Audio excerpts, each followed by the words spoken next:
fighter.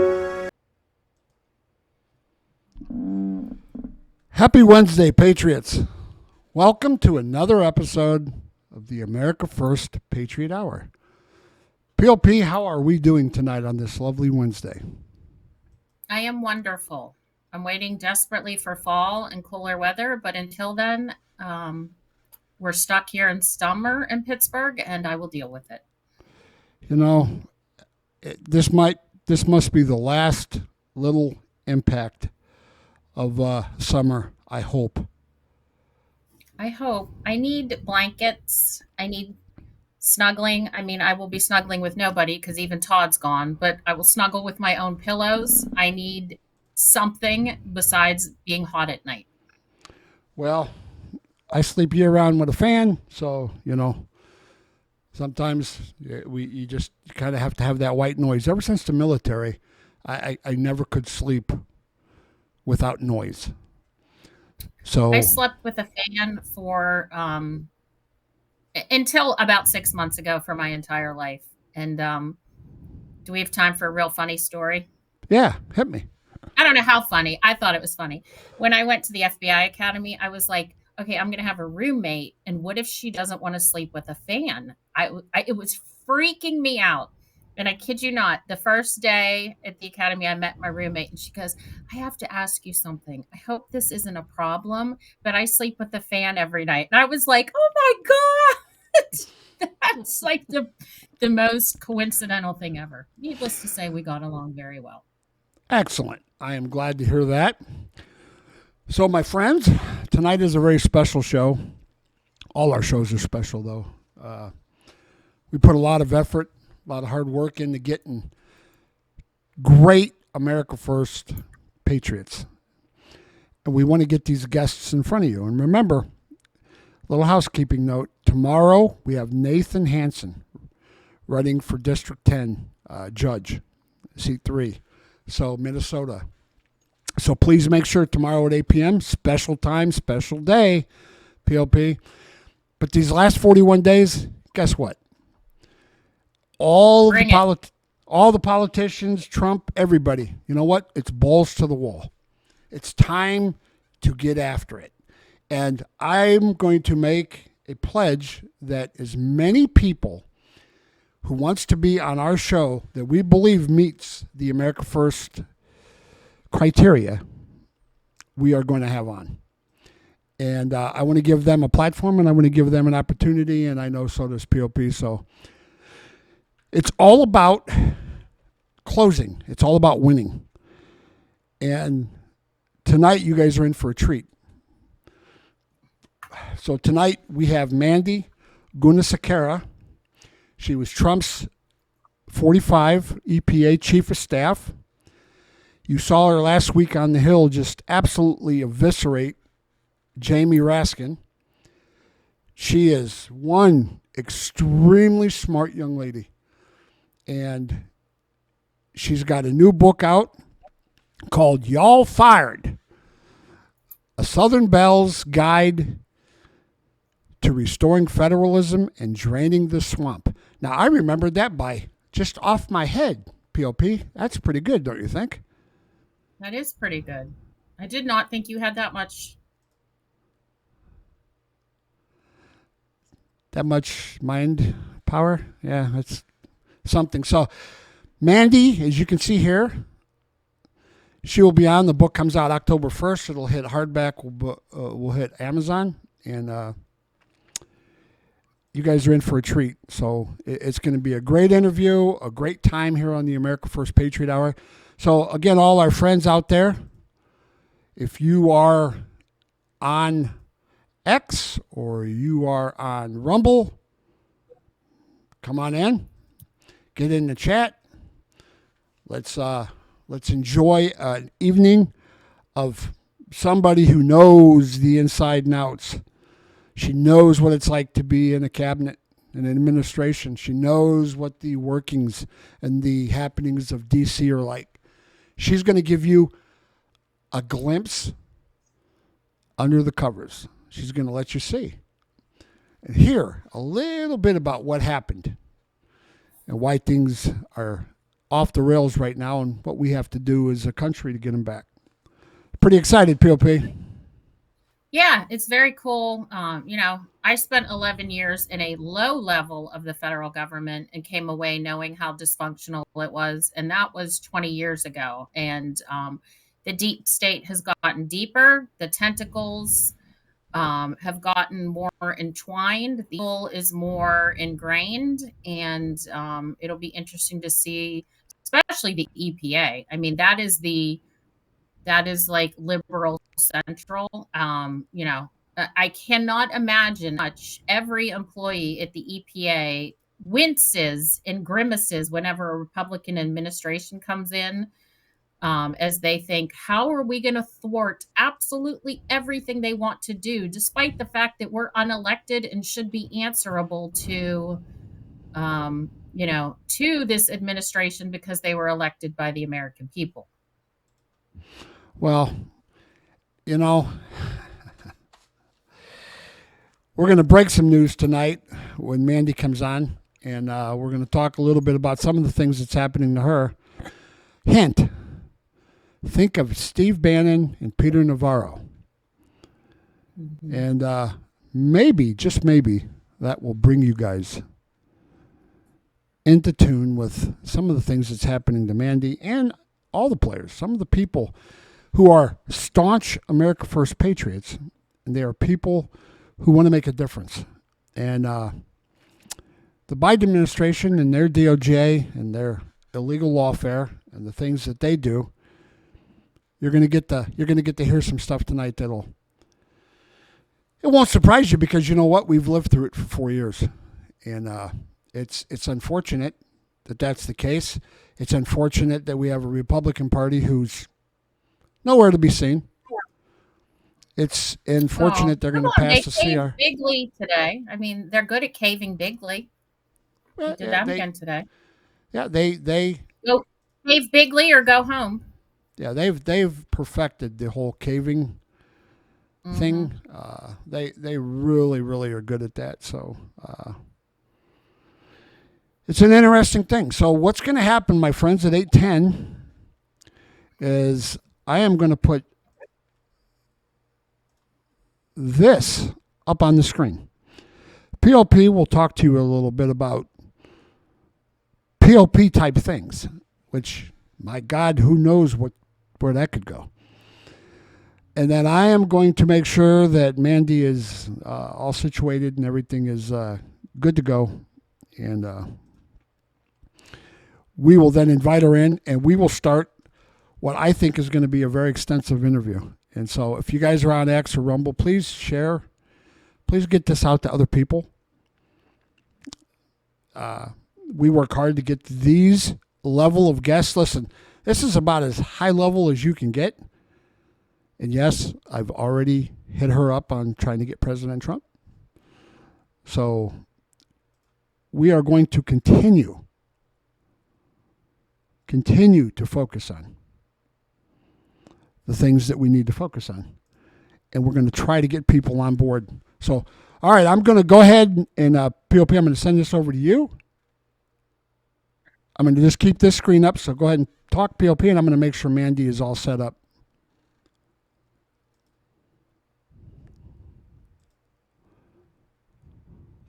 And you all know that. And my continued worry that I listened to multiple podcasts yesterday, and they all said that everything hinges on Pennsylvania.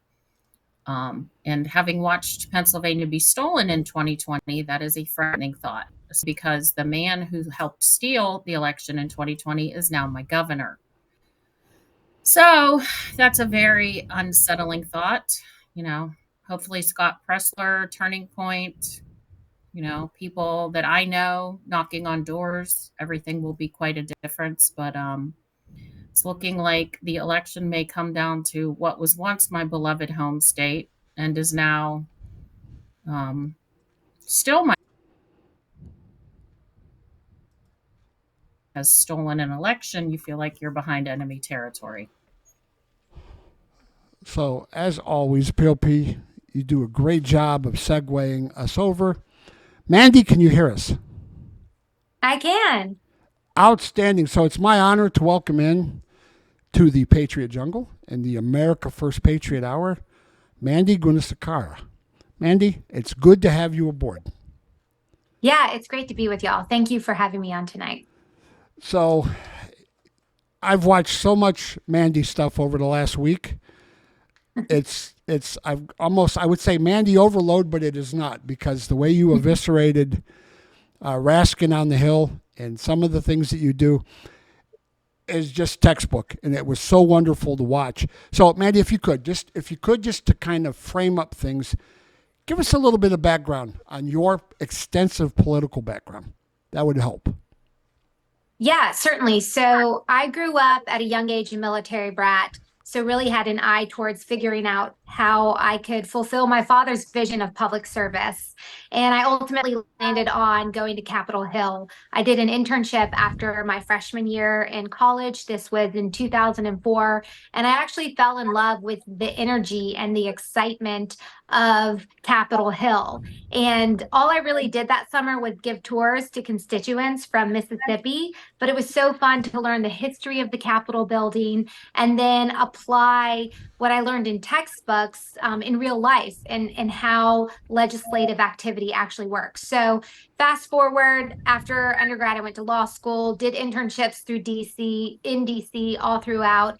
And I ended up moving here after my husband and I got married in Mississippi, and I ended up working in the U.S. Senate for Mike Enzi. He was a senator from Wyoming working on labor issues. And then I landed squarely in the energy and environment space, working for a congressman named Bob Latta. He still represents Northwest Ohio, which is an interesting district. It has some of the key farming components of the state as well as key manufacturing components. So really interesting issues. Then ended up working in the Senate Environment and Public Works Committee. And I was charged with oversight of then President Obama's climate action plan, which was really when they amped up their whole pen and phone initiative. Remember, one Uh-huh. of Obama's key promises was passing a price on carbon called cap and trade. He promised this to the country and to the world, failed to make it happen in Congress, and so tried to find a way to go around Congress using his pen and phone initiative. And EPA was ground zero for passing regulations that should have been laws, but the American people had largely rejected. So I was tasked with oversight, and this ended up being the perfect segue into the opportunities I had during the Trump administration. First, a technical role defining the climate and the air agenda, working hard to get out of the Paris Climate Accord, which was a disastrous deal, and then eventually ending up as chief of staff of the Environmental Protection Agency. And what was so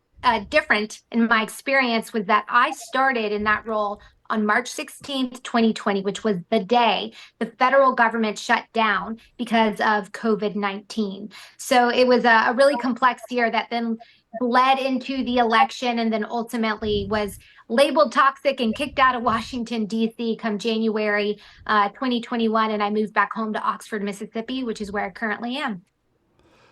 So thank you very much for that. I think it's important because we tell all of our viewers that we're bringing on true America First patriots, and we love President Trump. So this will be my third time voting for President Trump, and I just think it's important to let people understand your background. So first, let me introduce you. I told you about her on the phone yesterday. This is my co-host. We call her the POP. She is the Pissed Off Patriot, 8 years ex-FBI in Immigration Services, so I'm sure you two ladies will get along just fine. Say hi, POP. Hi, Mandy. It's very nice to meet you. Yes, nice to meet you as well. And you would also enjoy meeting my husband. He served at Customs and Border Protection during the Trump I saw administration. that. Yeah, and proudly built more miles of wall during his tenure than anyone who had been there before. Yeah, it's amazing. I became a special agent for what was then the Immigration Service right out of college, and did that for 3 years before I became an FBI agent. And it was very eye opening to see how dysfunctional that agency was back then. It got more and more dysfunctional in the short tenure that I had within that agency. And I cannot possibly imagine how dysfunctional it is now. So I'm glad he was in there trying to right the ship. Probably not even possible at this point, but I'm sure he gave it the old college try. And again, building a fence should be the first priority of Customs and Border Enforcement, but we no longer have that priority in our country. So thank you so much for joining us. I'm really interested to hear what you experienced in one of the most liberal agencies inside the federal government. So, since we're talking with you, POP, and Mandy, you are a fellow at the Heritage, correct? Yes, a visiting fellow. Yep. So, the whole program last week. So when you was at the oversight, and I think it was September 19th, and tell us a little bit about what Raskin said that kind of drew your ire a little bit, and why you decided to go ahead and refute Project 2025, because I think that's key, and then that'll lead into a question that the POP has.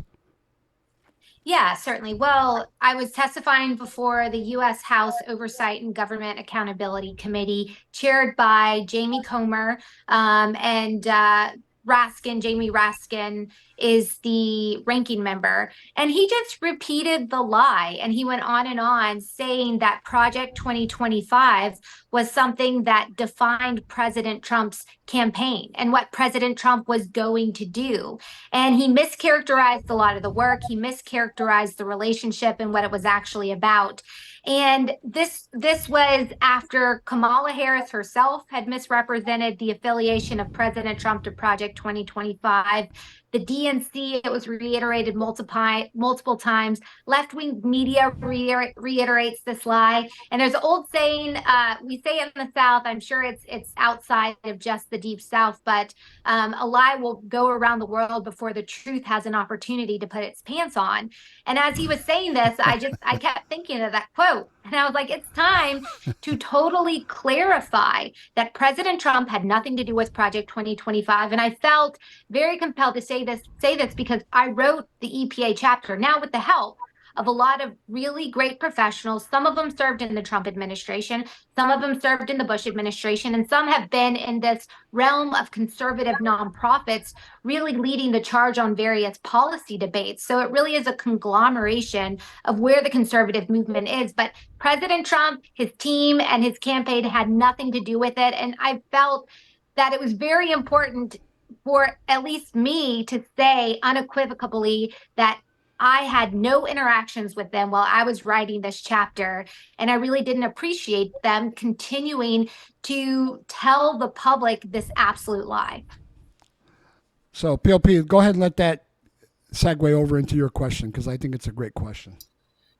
Yeah, let me ask you this, Mandy, because I am addicted to political podcasts, and politics have been for decades. I watch The War Room. Those of us who pay attention knew about Project 25, a year, whenever it was started. We understood why it was done. The idea was to help staff and make the second Trump administration more efficient and better than the first, and hit the ground running. I hope I'm being fair in that assessment. So what did people at Heritage think when Trump, he had to disavow it because it was being used against him, but was there any animus created because it was designed to help him, and then he rightfully disavowed it because of what is going on? And I know he wasn't involved.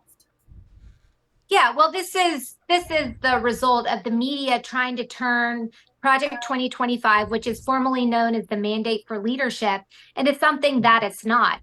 Dr. Kevin Roberts, the president of Heritage, was actually interviewed today by the New York Times at this climate event called Climate Forward. And I think he put it really well, that the Mandate for Leadership, it is a tool within the policy world. And this is something the Heritage Foundation has been putting out since 1981. The latest iteration, yes, we call it Project 2025, but it really is the 9th edition of the Mandate for Leadership.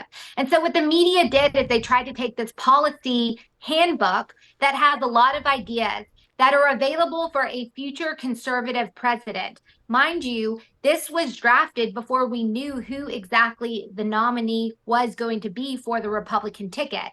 So this policy manual was created as a collection of where the conservative movement is that a future Republican president could pull from. And we all know when the president comes in, it is his prerogative to determine what policy initiatives are set and what is actually pursued as part of his agenda. Heritage has recommendations. America First Policy Institute has recommendations. American Movement, America Rising. There's a lot of nonprofits out there that have policy ideas that are out there ready to go. And we think about them strategically, not only what the idea is, what are the implications, but how would you go about implementing it in an efficient manner on day one if given the shot. So that is the purpose. Now, the media tried to turn it into a political representation, or a representation where President Trump's political campaign was, and that simply is not true.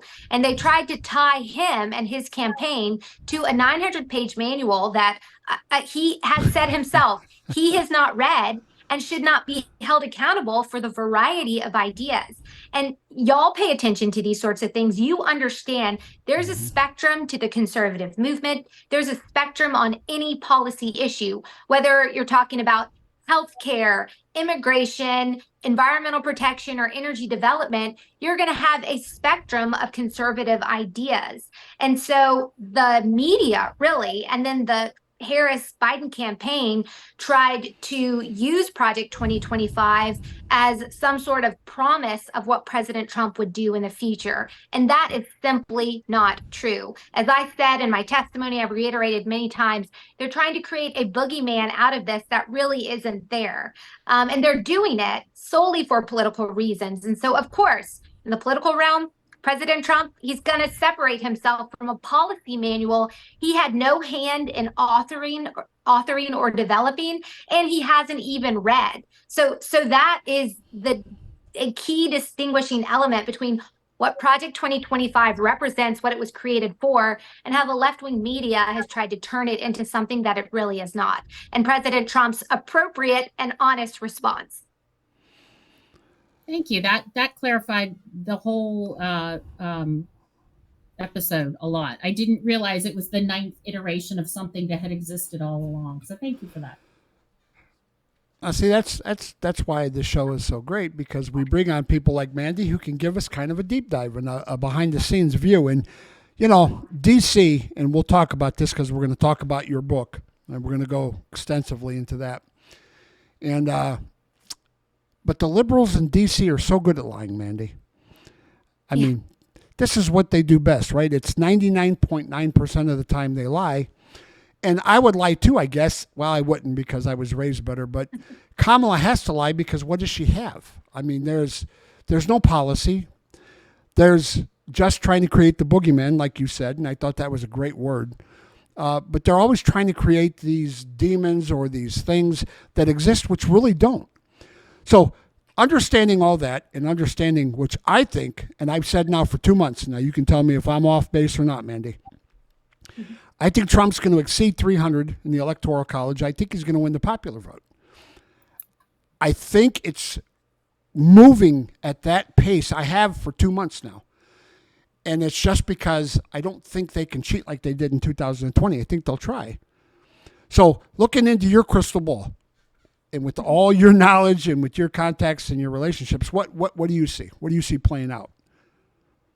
Yeah, I agree with your assessment. I mean, I think one way to put this is that the way the polling's going right now, ignore the national polls. That means absolutely nothing. You have to look at the state by state. And even though at first glance you may say, oh, Kamala's up in this state, she's up in this state, or she's down just a little bit in this state. The reality is that if you look at polling as applied in 2016 and 2020, President Trump is sitting pretty, as I would say. And this election is firmly his to lose, is really how I'd characterize it. I pulled a few numbers, so I'm just going to reference them while I'm talking so I don't misrepresent. But right now, you look at in 2016, pollsters overestimated Hillary Clinton's support, if you're looking at state by state polling averages, especially in the swing states, by 3.1 points. And in 2020, they overestimated Biden's support in those states by 3.6 points. So keeping that into account, that's really an indication of your margin for error. For example, in Michigan,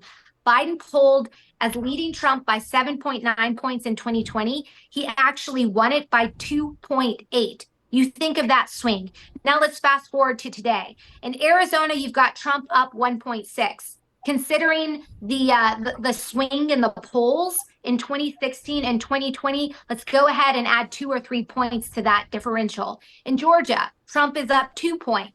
In Michigan, Harris is up 1.7. But again, you apply that differential, Trump is most likely up. In Nevada, Harris is up 0.2%.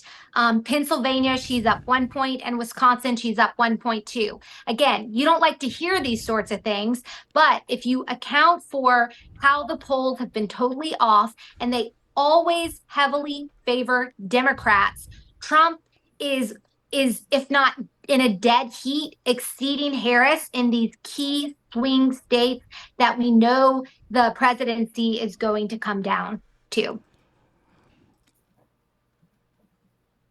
Thank you. Think about this. We had Mark Mitchell on from Rasmussen Reports. He came on our show.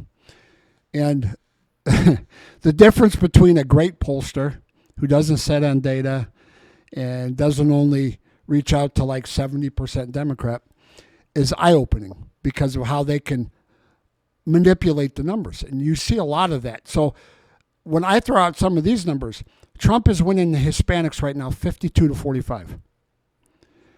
He's probably going to surpass 21% black vote. The 18 to 39-year-olds, he's up where he was but in 2020, and he's up 8 points in independents when he was down in 2020, which he wasn't probably down, but, you know, understanding the how the election went and all the funny stuff that happened behind the scenes. So when I look at all this data, and I keep telling our viewers, I say, how theoretically could he lose when he's winning these key demographics? Because that is what's so important, and that's what Mark had told us to look at. And I think you just kind of cemented that a little bit. Yeah, and I would add to this too. I mean, I heard you discussing how Pennsylvania was stolen during the last election. My husband and I were a part of the team called Lawyers for Trump that were deployed to key districts, and we ended up in Montgomery County, Pennsylvania. And I saw firsthand how the left worked to rig the outcome of that election. I spent 5 days after the election challenging provisional ballots. And because of COVID, they had changed the laws in an unconstitutional manner. And actually, there was just a major victory from an element of the Lawyers for Trump that continued the fight even after the election, where it was actually determined, hey, you know what? All of those votes that were thrown out, they shouldn't have been thrown out. They should have been counted. Or all of those votes that were kept, they should have been thrown out. It depended on ultimately where you were. But my husband and I spent 5 days with a team of lawyers looking at provisional ballots. And the ones that I saw, again, this is one county in Pennsylvania, and I'm one person out of a team of about 7 lawyers every day going in. And I bet I reviewed an average of 500 total ballots. Of those, at least 4 to 6% should not have been counted. And that's because of things like the affidavit that said, I promise I have not voted in another state or another district. It wasn't signed. Or it was signed and the signature clearly did not match the signature in the system.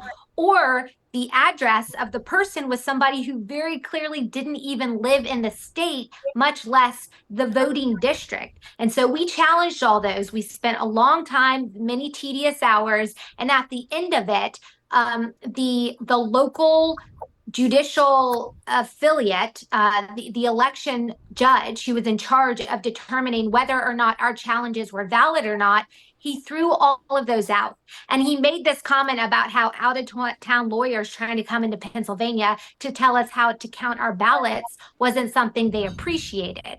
But nonetheless, none of those ballots should have been counted, and every single one one of those, barred a few exceptions, went into Biden's bucket. And so I'm one person in one county in one state where, of all the ballots I looked at, I would say 4 to 6% again should not have been counted, that were counted in favor of Biden. So you extrapolate that out, and now we understand the Zuckerbucks thanks to the investigatory work by Molly Hemingway, and we see this corporate structure that was created to really tip the scales from the start to steal the election in some of these key counties. I saw it firsthand.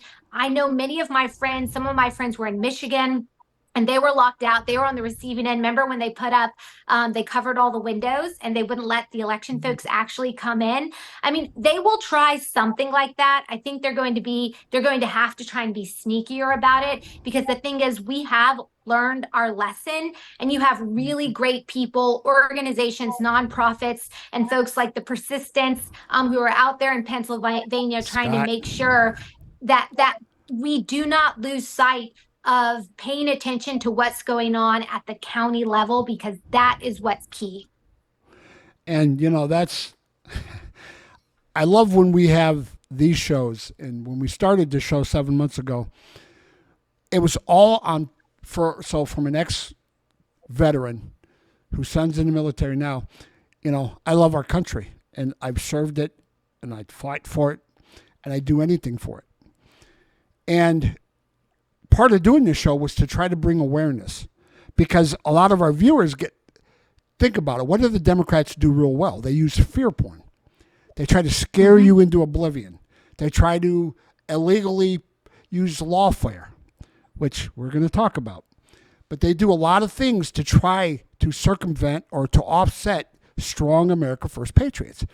And it's their world that they live in. But you think about James O'Keefe and the cameras, and you think about Trump coming out hot and heavy telling you, if you cheat in this election, I'm going to prosecute you to no end.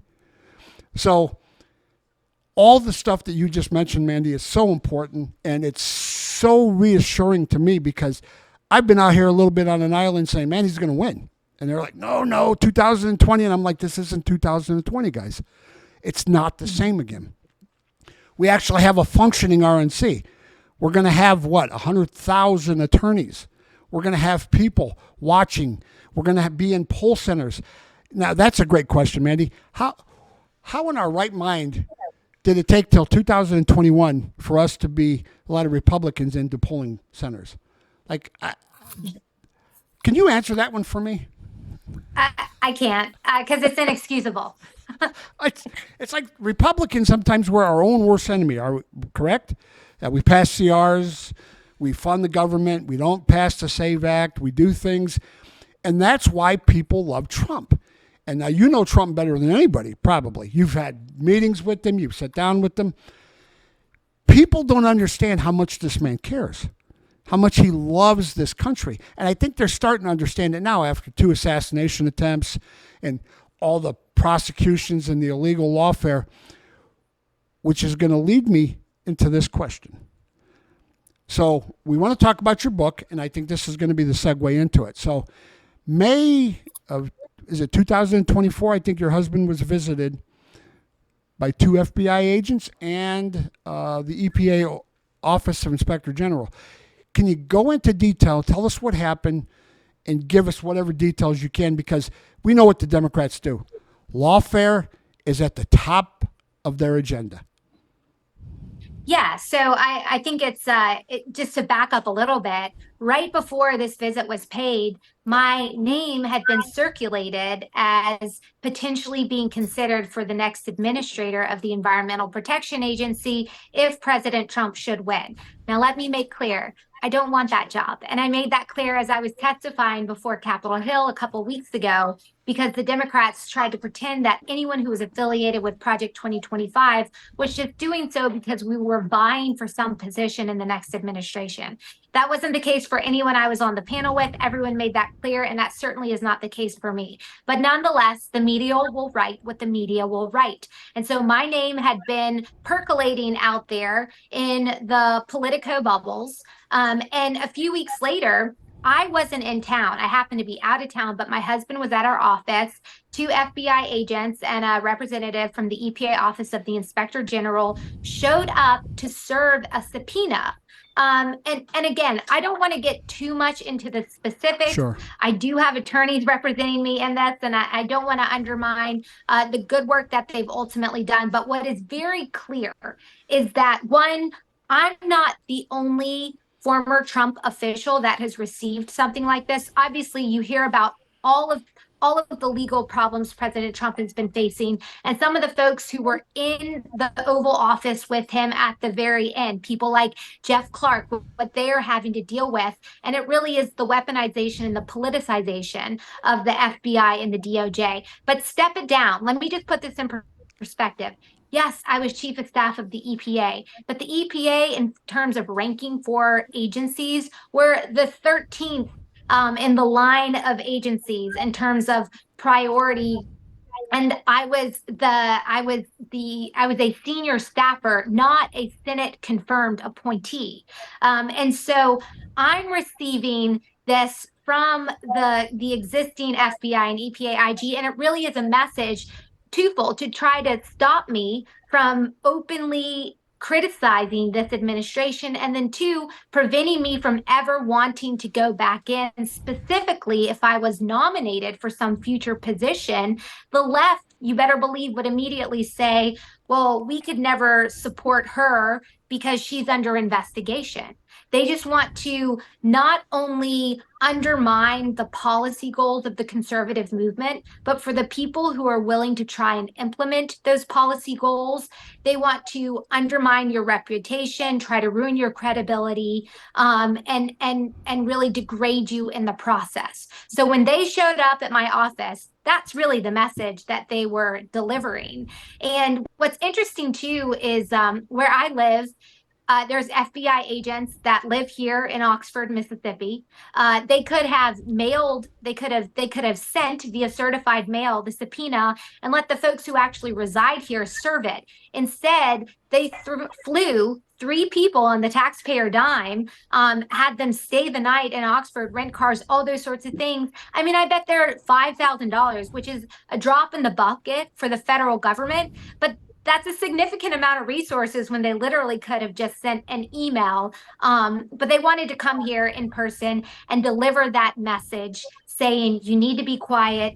You need to, we want to make sure you don't have the ability to serve in the next administration. And we want to try and drain your resources. They understand that even if you receive a subpoena and there's no tangible problems to it, you still have to treat it with legal respect. And that requires hiring someone that is very expensive. And so they understand this. They're just trying to create stress and drain resources for people who previously served and may be on the list to serve in the future to prevent you from doing so. So, POP, you're ex-FBI. What do you think about all that? Yeah, I wish I could possibly comprehend what has happened to the Bureau, and I can't. They have gone. They're so political, and I examined the time I was there and try to figure out if I was naive. I was there. I'm considerably older than you. I was there from 95 to 2003. And, maybe I was naive in the entire time they were politicized, but no matter what, they've gone off the rails now. And you're completely right about how they handled that. They don't send people down to do something like that. It is designed to intimidate. It is designed to inconvenience you. And now that seems to be the modus operandi of the FBI, is to help one political party, basically to terrorize people who are not playing along with the agenda. And, I'm sure that you will beat that. But again, the process of having to go through that is expensive, time consuming, and designed to demoralize and perhaps bankrupt people who did nothing but try and serve their country. And it's quite frankly disgusting. Thank you, POP. So, look at that. The power of technology. Got to make sure I'm not covering up Mandy's head here. But we want to get into the book. And I just, my God, as soon as I seen the name of the book, I was like, okay, I have got to read this.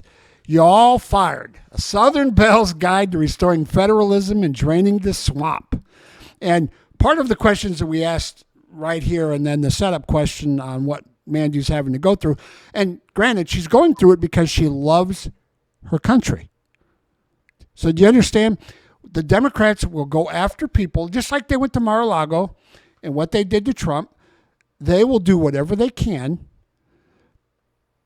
because they want to stop people from supporting America First, supporting MAGA, which, Mandy, why is MAGA so bad? Make America Great Again? Can you explain why that is so bad? Well, the left hates it because it really is an organic movement where the people of this country are trying to reassert their rightful role in our constitutional republic. And that's that there should be no such thing as the forgotten man or woman or forgotten community. Everyone who is born a citizen of this country, their voice matters in this process. And the problem is really, and this getting into the book, I do a deep dive into the history of how did we get to where we are today, but starting in the late 1800s, and it really proliferated within the first half of the 20th century.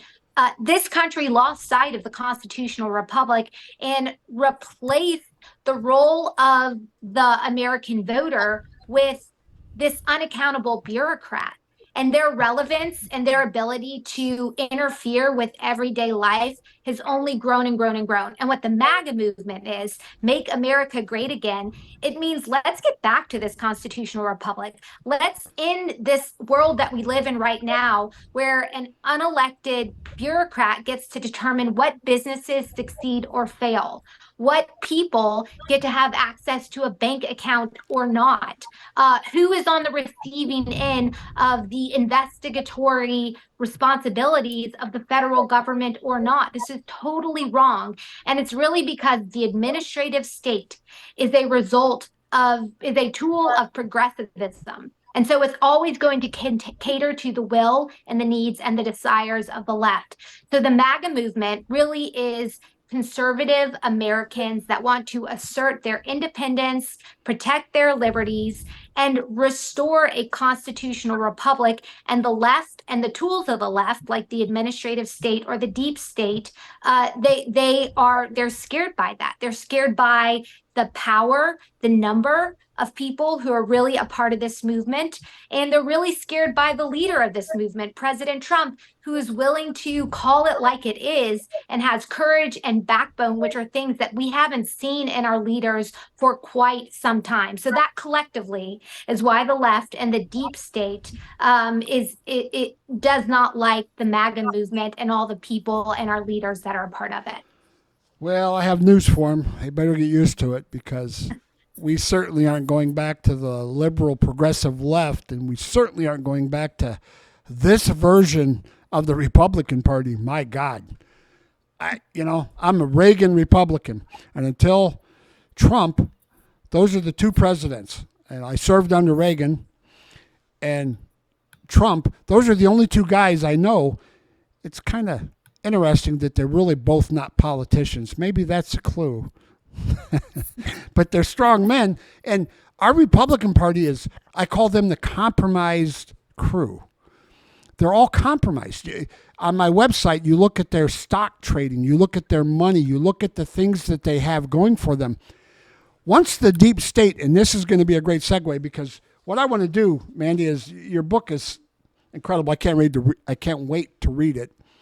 So let's go chapter by chapter if we can, because you got some great buzzwords and some great phrases that I just want to kind of ping off you and then let you provide the viewers with what your thoughts are. Does that sound fair?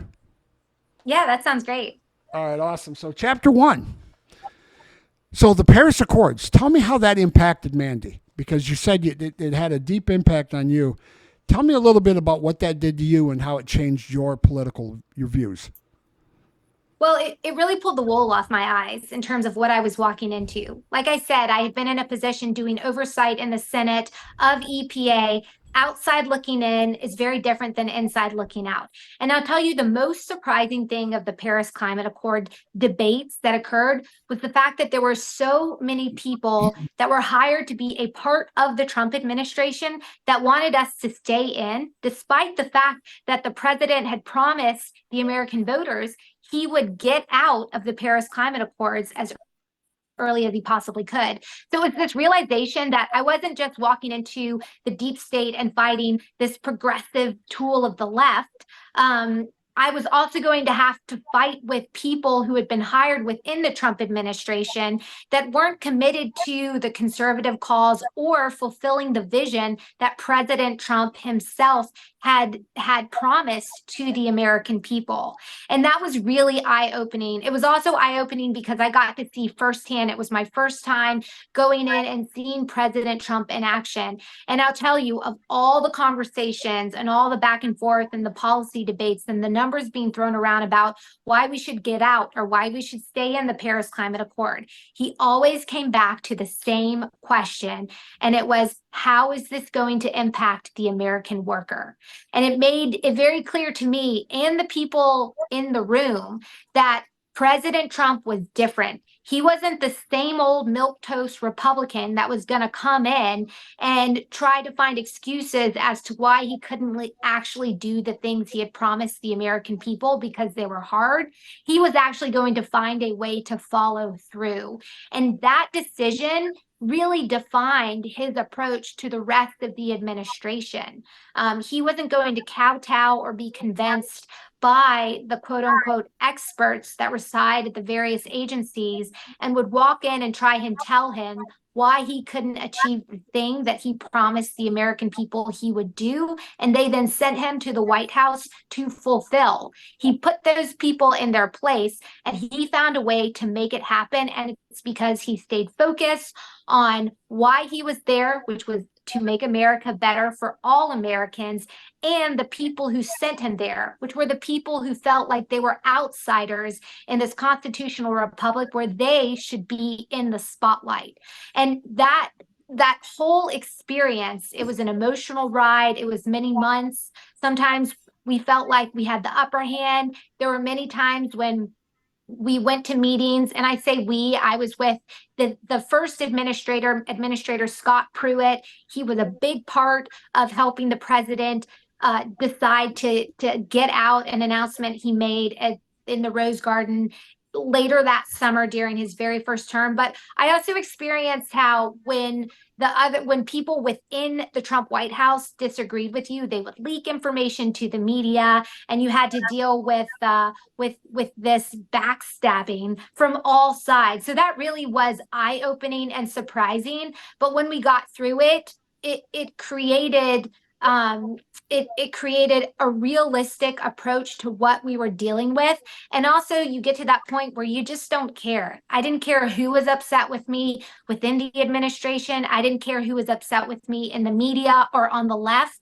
I knew what the president wanted to achieve, what he expected. And if you are a political appointee, you work for the president of the United States. And I reminded myself of that every day. I reminded the people around me of that every single day. And that's why I really feel that at the EPA, we were very, very effective at fulfilling the president's vision that he had laid out.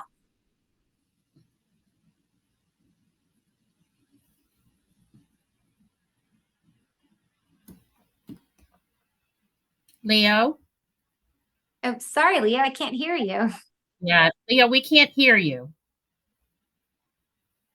Hopefully a minor glitch.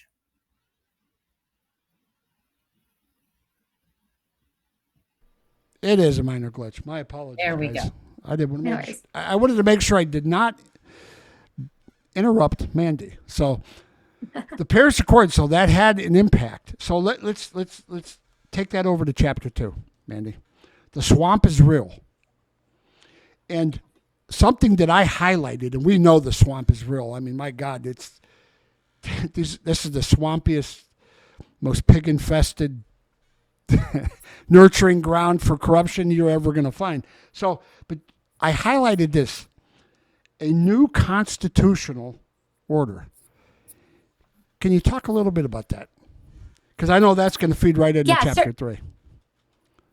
Yeah, certainly. And, the swamp is real. There's a few examples of how I define that. The fact that when I ended up being tasked to go to the UN climate conference after we withdrew from the Paris Climate Accord, myself and a fellow female colleague from the EPA, to go to the conference that was in Bonn, Germany, the State Department decided to, of the whole delegation, put us in a sex hotel 30 to 45 minutes away from where the conference was actually occurring. God.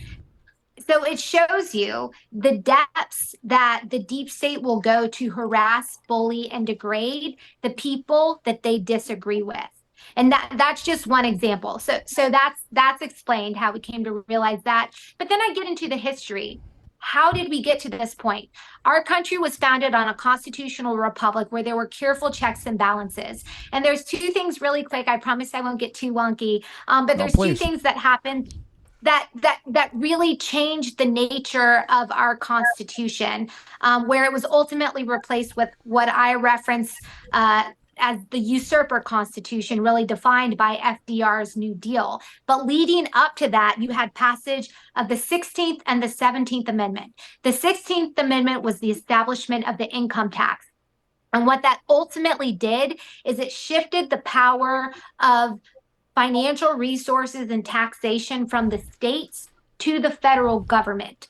So you shift that financial priority to where it's centralized at the Capitol, and that changed the dynamic. Number two was the passage of the 17th Amendment, and this is how senators were elected. They used to be elected through a process where state legislators picked the senators that would then go represent them before the U.S. Senate. State legislators would pick them to go to the United States Senate. What that did, and the original purpose of the Senate, was to be a class of constitutional experts that were separated from the political whims of the majority. That's always been the role of the House. The Senate was there to be a watchdog, if you will, of the Constitution. And when the 17th Amendment was passed, and senators were then subject to the same political process that members of the U.S. House were, you immediately injected politics and the will of the majority into the Senate, which was designed by the founders to be a check on the constitutional process and to ensure that they fought like hell, if you will, to protect their role. And so those two things leading into the Great Depression, and then the New Deal, and then World War II, and you had this military-industrial complex where people started looking to the federal government to solve their problems. Not only was the federal government giving more money, and there was one less important constitutional check that was keeping the executive branch, in its limited but rightful role. All of that led up to the passage of the New Deal, which really set in motion the administrative state that has, now we have 30 plus agencies. We have a handful of independent agencies that touch on every facet of life. And as Reagan so aptly put, I'm paraphrasing here, but regardless of how noble a mission an agency may ultimately start, it eventually loses sight of that mission and just becomes about perpetuating itself and its relevance. And that is the problem here. Agencies are not about fulfilling missions. They're about being relevant, and now to the point where they've been politicized and are being used by one party, that is the left, to silence, suppress, and diminish the role of their political opponents. Wow, that was a fantastic explanation. And it I said the other day, the IRS endorsed Kamala. And I said, there's certain endorsements you just don't want to have, right? That would be one of them. But that's what the left loves, and the administrative state, that's why the Supreme Court is so important. That's why you hear Kamala talking about the filibuster, right? Yeah, So that's exactly right.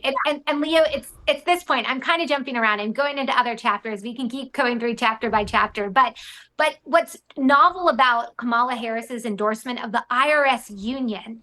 So when I was testifying before Capitol Hill a couple of weeks ago, and the left, the Democrats were asking me whether or not I supported a policy called Schedule F, which would establish accountability among the existing civil servants, and if they didn't achieve a certain level of accountability, they could actually be fired.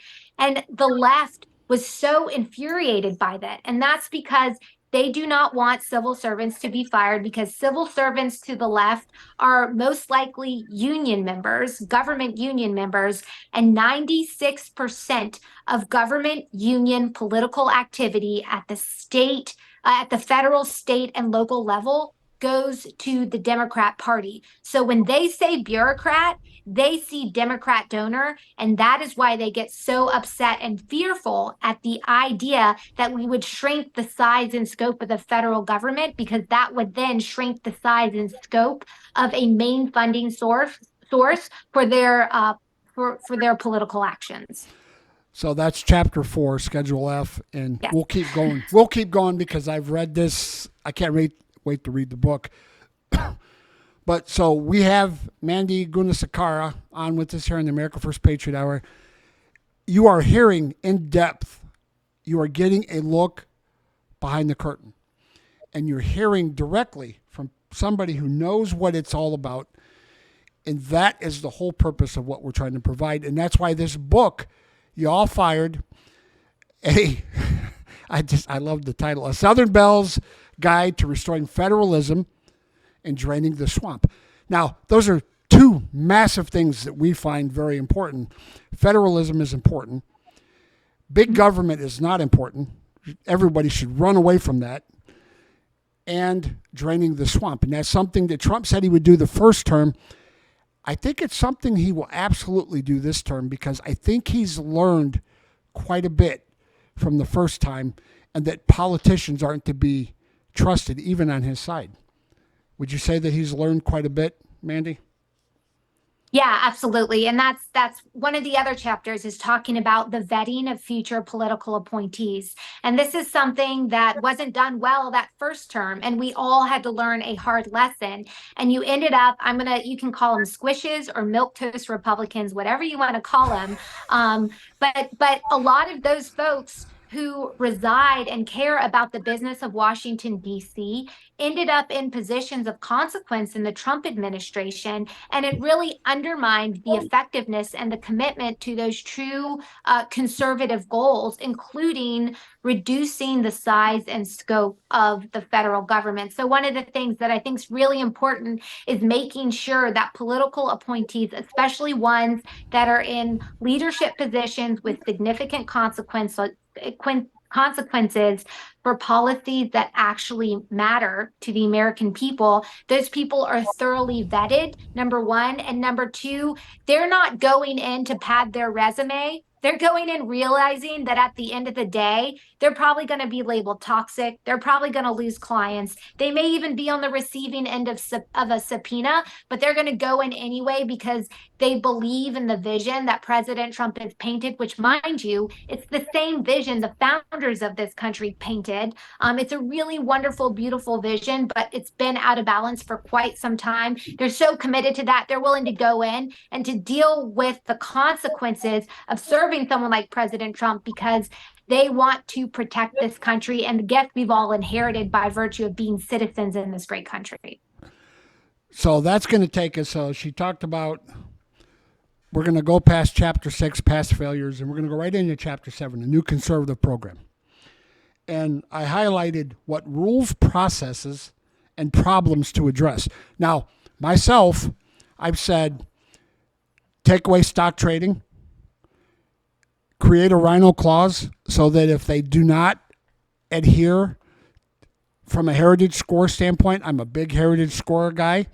So if you're scoring 52%, how the hell can you be actually doing what we elected you to do, right? So that ties into what your book is saying, which is trying to get these people to carry out President Trump or whoever the president is, their focus, their goal. Just like McConnell wouldn't build the wall the first time. What was it, $6 billion? But now we can give 180, $250 billion to Ukraine. It's astronomical to me what's happened to our country. So if you touch on Chapter 7, what rules and processes and problems do you think we need to implement? Because we absolutely need to do it. It can't just be voting these people out in primaries. There has to be something more to it. Do you agree? Yeah, absolutely. And again, a lot of this is focused on the administrative state, which is slightly different than things that I would recommend for the legislative branch. I mean, for example, I would suggest that the budgets for the agencies be significantly reduced. And Congress has the power to do that. We've got to get away from rubber stamping CRs that either maintain existing funding levels or approve incremental increases here and there that really add up. Do you remember this, Leo, just a few years ago? And POP talking about uh, uh, $1 billion budgets seemed astronomical, but now we're Yes. talking about $1 trillion budgets and billions. It doesn't seem like that big of a deal anymore. And that's what happens when you end up in this situation where Congress isn't asserting its role to actually scrutinize the budgets of the various agencies. And what I would also say, and I'm going to generalize it a little bit because there's a few more to get into, but no agency is off limits. And I mean, the Department of Defense has to be on the table as well, because there's just as much waste, fraud, and abuse amongst the military industrial complex as they're in at the U.S. Environmental Protection Agency, the Department of Education, the Department of Energy, Interior, on and on and on. What is the mission of the Department of Defense? It really is to protect this country here and abroad. So let's take a look at what programs actually fulfill that mission and which ones do not. And you have to be willing to cut those just as much as the ones that the Environmental Protection Agency have nothing to do with protecting public health and the environment. And the bottom line and the main theme of this chapter is that whoever is working in the federal government at an administrative agency that's a part of the executive branch, you report to the president. It's not about what you want. It's not about what your principal, whether that's an assistant administrator, a secretary, or somebody in between. It is all about the president, and you cannot lose sight of that. I would stand up and applaud, but it would look really funny on TV. So, we've got to get back. He's the commander in chief, right? He was elected by 78 to 80 million people. Not you bureaucrats in D.C. that are controlled by K Street and the donor class and the defense contractors. So the neocons and the warmongers, they're all trying to grab whoever by the ear and say, okay, come on with me. Let's follow me. But it's so easy, Mandy, to decipher who is working for us and who's working against us. And I will say the one blessed thing that has come out of the last 4 years is that you can clearly tell if there's a Republican who's dedicated to the cause, they are America first, because let's face it, the Republican Party will never be the same again. Do you agree? Yeah, I agree. We're not going back. The voters will not let the Republican Party go back to the days of squishes and milk toast ideas. I just squishes. I absolutely love that. My granddaughter has a squishmallow, so that kind of fits perfectly. PLP, before we get into chapter 9 and then end up letting Mandy talk a little bit and kind of closing the book a little bit, because to all the viewers out there, you guys have to be kind of with me. This is going to be a must-read book, right? If you want to understand the deep state, you want to understand what the changes are, how to get back to the founding forefathers, this is going to be an absolutely fantastic book, Mandy. So I just want to say what a great book. PLP? Yeah, I wanted to say I'm heartened by the fact that, because it's such a monumental task to disassemble and reduce the deep state. So it's heartening to know that people at every level within these agencies, which is kind of what you're demonstrating, have that in mind whenever and hopefully many will have that in mind when they take office, if, hopefully Trump wins, so that it makes it seem to me a little bit less daunting because the same thing. I have a background in immigration, so I know what a monumental task it will be to actually deport 15 million people. And I get a little discouraged thinking about it. But knowing that people in every agency perhaps have your mindset, it's not just a few people trying to tackle the Leviathan. It is, people inside every agency with the same focus that you have. And I'm just very glad to hear that that is what you came out of the agency with, and that will be the focus. I mean, you wrote a book to guide others in that effort, because I think it's one of, if not one, if the most important thing to happen in our government. Those tentacles, as you said, I came to the realization, I think about 10 or 15 years ago, that there's nothing in our life that we touch, or any button that we push, or car we drive, or clothing that we wear, that the federal government hasn't told somebody exactly how it should be. And to me, that's unacceptable. That's not freedom. That's soft tyranny that is now turning to hard tyranny. And knowing that so many people will be involved in helping take it down, and I think you're a great example of that. It makes me feel better about what could come in the next Trump administration. Yeah, POP, I love the way that you said that. You said it really well, and you made me think of two things that are towards the end of the book. Really, there's three sections: painting the deep state, doing a historical deep dive, and then, okay, what do we do about it? And part of the what do we do about it is it's training, good training, and then realism. And so the training piece is making sure that the people who are willing to go in, and a lot of conservative groups have already started this. They walk in on day one and they have an understanding of the basic structure. They have an idea of what tools the bureaucrats will try to use, whether it's delay or aloofness or lack of clarity, and they don't have quote unquote political direction to actually finish the task you tasked them with weeks prior. There's all these ways they're planting what we called legal bombs in regulatory justifications that then renders proposed regulations or final regulations, it undermines them from a legal perspective. And so training appointees now to be prepared for these sorts of things will put them light years ahead of where many of us were in 2016. And I'll tell you, when I was going in, when I agreed to go in and serve in 2017 for the President Trump administration, I searched high and low for a book that would tell me what it was going to be like. And there is a book, it was from a woman who served as Reagan's first EPA administrator, Ann Burford Gorsuch. She has this book called Are You Tough Enough? And interestingly enough, she's the mother to sitting Justice Gorsuch on the U.S. Supreme Court. But back in the day, she was appointed as Reagan's first EPA administrator. She was essentially run out by the deep state, and she wrote this book, Are You Tough Enough? That's the only thing I could find. It's a great book. It's a great read. I do recommend it, but it wasn't what I was looking for. It wasn't getting me ready to walk in on day one and have some sort of playbook and something in my back pocket that I could use to help get a policy idea done or protect myself and the people in the room from being mischaracterized by the deep state or in the media. So training, but then realism, POP, you bring this up. It is a monumental task. And this isn't something that can just be achieved in one administration.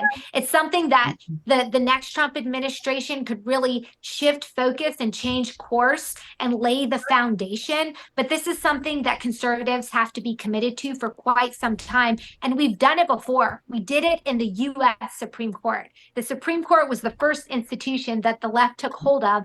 And it's the first institution that we, the conservative movement, took back. And that's why the left hates the current construct of the Supreme Court, and they're so willing to override things like the filibuster and talk about stacking the Supreme Court with numerous justices because they can't fathom the idea that we conservatives figured out how to retake an institution that they had taken over and used to implement their unconstitutional progressive agenda for so long. Great point. Yeah, that's a great way to, a way I've never looked at why they're so considerably angry at the Supreme Court. You're right. We wrenched it out of their hands, and they don't like that. You know, everything has to change, right? And it goes in cycles. It seems like it goes so far one way, then the progressive people try to get involved, and all you've seen is damage and destruction in America over the last 4 years, and I think that's all on purpose, right? They're trying to do it. They want people. They want to dumb down America. They want to bring people to have to rely on the government, which is a scary thing to think about. But it's kind of where we're at right now. So, your book, Mandy, I can see just how deep you went with this and how deep this book really goes, because it's really personal to you. It's something that has impacted you. It's affected you. You've watched it. You've watched probably others suffer because of the deep state. You've seen things happen. So let's kind of put a bow on it, and I'll ask you one question before we wrap up the whole book. What does this mean for Mandy? So you don't want to go back into politics. So what is your next mission or the next thing that you want to accomplish in your career? Yeah, I want to help from the outside. And this is why I've poured a lot of my time and energy into Project 2025, because I want the next appointee going in to have an idea of what they're going to be dealing with, what to expect. I want them to know fellow appointees. I think it's really important to have conservatives know each other before they end up in a position to where they feel like they are alone. They are not, but there were many times I felt like I was alone and I didn't know who to call. And so I poured a lot of time and energy into that, as well as this book, so that there are resources and guides and help for the people who are willing to go back in. As I've said, my new mantra is I'm going to be a better cheerleader than chief. I can really help protect and promote and support from the outside. And this is one of the things where there was a gap when I was at EPA. We didn't have a lot of people who were willing to engage in the media outside of people who are working within the agency to defend the actions we were taking. And so if you're not defending and defining what you're doing and the left does it for you, they're going to make you out to be a villain, which is not what anyone in the Trump administration was, certainly not anyone working at the EPA to fulfill the actual mission. So I really want to help support, connect, and train the people who are willing to go back in. Because here's the truth. I've got young kids. Outside of all of this world, I call myself an Oxford mama. I've got young kids. They're only going to be in my house for probably 10 to 15 more years. And I really think the most important thing I can do is be there for them when they need me. And I want to raise my kids. I want to be in my community, but I still care a lot about the work of the conservatives movement. And I can help on the outside, but still be here and present for my family in Oxford, Mississippi. That is absolutely fantastic. So, PLP, any final thoughts for Mandy? Well, as someone who's a stay-at-home mom and grew up that way, I commend you for putting your children and their childhood first. You have already done your part, and like I said, or like you just said, you're trying to do your part from the outside. And this book, there is going to be some young woman who enters this next administration and has your book to fall back on, and I think that's amazing. That you saw a problem, saw a solution, proposed it, and now everyone else who heads in, hopefully in 2025 into this next administration, can pick it up and not feel so alone. So thank you. I mean, this was very eye-opening. I can't thank you enough for coming on, and and for what you've done to try and fix this country. It's, as many people like you as we can get in there, we will take it back. It doesn't feel like it sometimes, but we will. Yeah, I love that, POP, and thank you. Thank you for your service as well, and yours, Leo. I mean, I think it's if every American could spend a few years serving their country one way or another, in a way that makes sense, I do think that that's another form of bringing back to life this constitutional republic that we were all ultimately gifted, and now we truly have to fight to keep. So, Mandy, tell everybody where they can get the book come October 1st.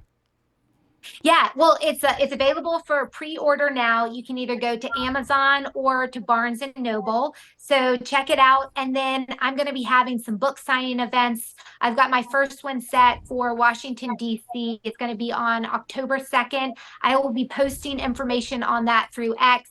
You can follow me and everything I'm doing on @MississippiMG. So the last thing, and I forewarned you about this the other day, we are what we call the middle class show, America First show. We're not the big boys and we're not the, big accounts, but we love our country just as much. And our focus has always been to try to bring people like you on. So first of all, thank you for agreeing to come on. As you can see, we do a very good job. We try to really push. We try to help our America First Patriots. We would ask that you, in the future, you kind of come back on, just let us know how you're doing, what's happening, how the kiddos are doing. And then last, of course, but not least, the big man himself, right? President Donald J. Trump. So I know you've already reposted it, but put a good word in for us, because I really think for all the patriots that are out there that don't think their voices are getting heard, we are a show that's trying to show that number 45's chief of staff, EPA, the woman who eviscerated Jamie Raskin, she will come on the show, and other patriots will come on the show.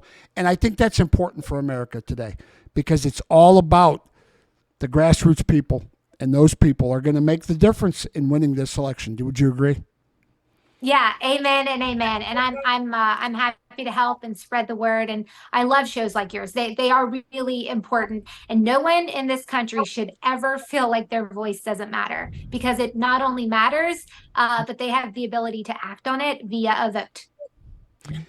Mandy, you are absolutely fantastic. So the name of the book again is "You All Fired: A Southern Belle's Guide to Restoring Federalism and Draining the Swamp," something near and dear to our heart. So, Mandy, thank you so much for your time. I know you spent a lot of time with us tonight, but God bless you. We appreciate you.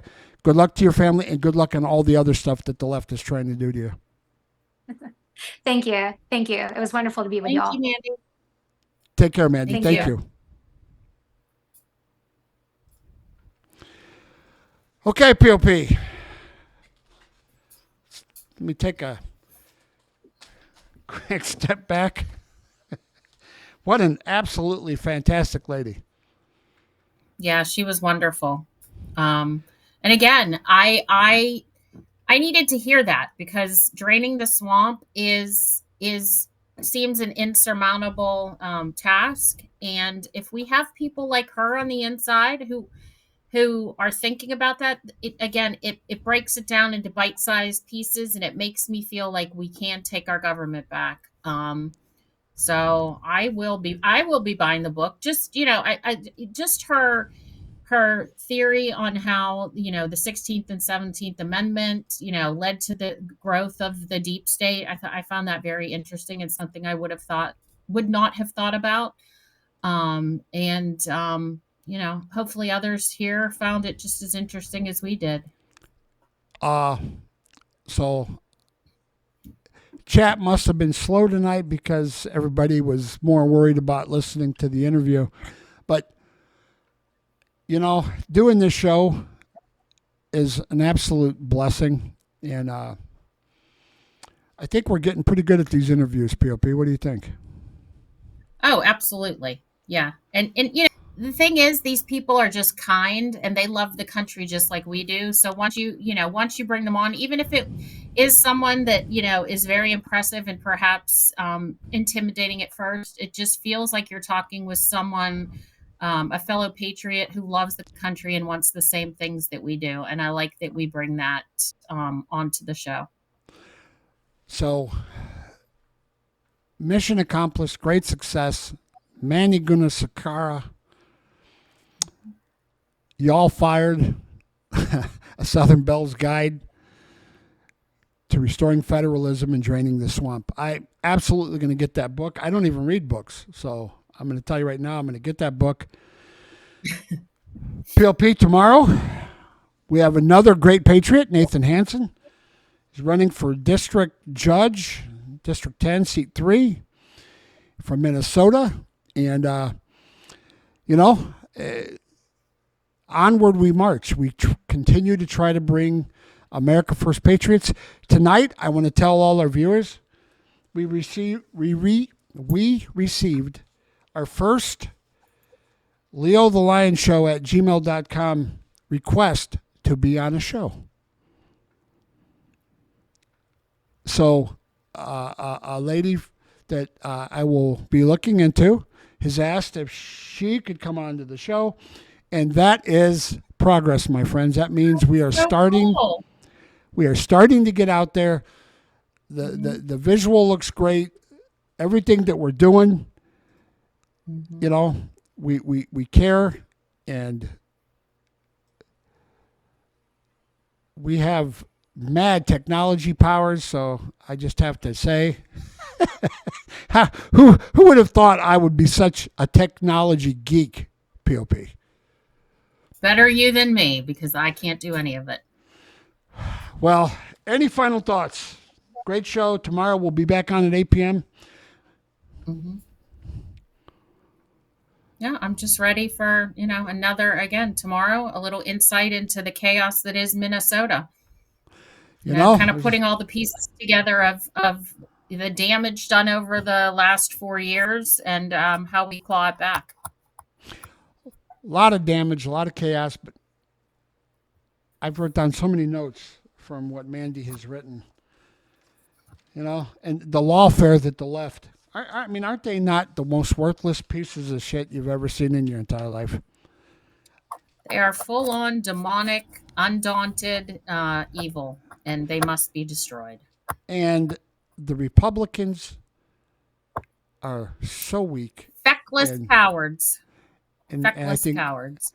Mandy called them squishies, and milquetoast. So, you know what? I love that. PLP, thank you. I know you're tired, so tomorrow we'll have another great show. As always, I appreciate you. You know that. Right back at you.